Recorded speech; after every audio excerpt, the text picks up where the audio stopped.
এসেছিল তল্লাশি করতে। 3.5 ঘন্টার তল্লাশিতে কিছু না পেয়ে তৃণমূল নেতার লেখা দুটি বই নিয়ে গেলেন শুল্ক দপ্তরের আধিকারিকরা।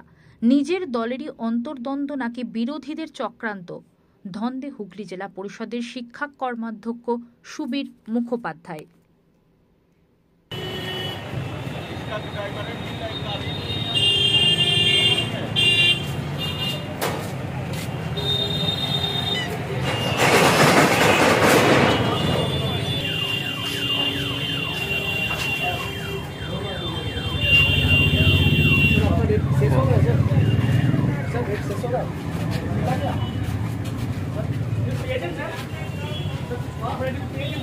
নীলা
কি হলো আজকে? আমার লোগো নেই, লোগো চেঞ্জ হয়েছে, আমার লোগো ছাড়া।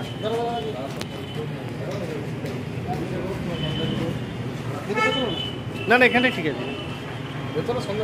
হ্যাঁ, সবটা জানার পরে কারা কারা করলো,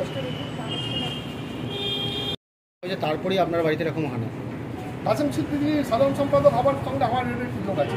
কাস্টমসে তো অভিযোগ তারা 15-20 দিন ধরে করেছে, একাধিকবার অভিযোগ করেছে। আর কাসেম সিদ্দিকী সাহেব তো কালকে আমার দলের সাধারণ সম্পাদক হয়েছে। এসব ফেক কথাবার্তা কোনো মানে হয় না। কাসেম সিদ্দিকী সাহেব গতকাল দলের সাধারণ সম্পাদক হয়েছেন, তার সঙ্গে আমার সুসম্পর্ক, সকলের সঙ্গে আমার সুসম্পর্ক। আর এই অভিযোগটা একাধিকবার করেছেন, এটুকু জেনে রাখুন। করার পর বাধ্য হয়ে কাস্টমে এসেছে। কে করেছেন, কারা করেছেন, কোন উদ্দেশ্যে করেছেন, আমরাও দেখছি, দলও দেখছি।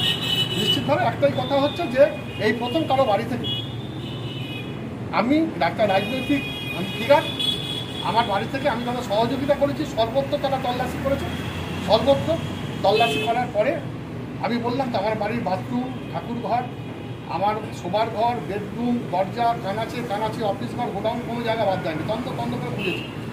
কোনো জায়গায় খোঁজার পরে তারা শুধু দুটি বই আমার ভালো লেগে নিয়ে গেছে, আর কিছু পায় না, এবং সেটা লিখে দিয়ে গেছে। পরবর্তী সময়ে কে বা কারা এই অভিযোগটা করেছে জানতে পারলে তার বিরুদ্ধে আইনি পদক্ষেপ গ্রহণ করবেন? আমি সেটা এখন পরবর্তীকালে সাংবাদিক সম্মেলন করে বলবো।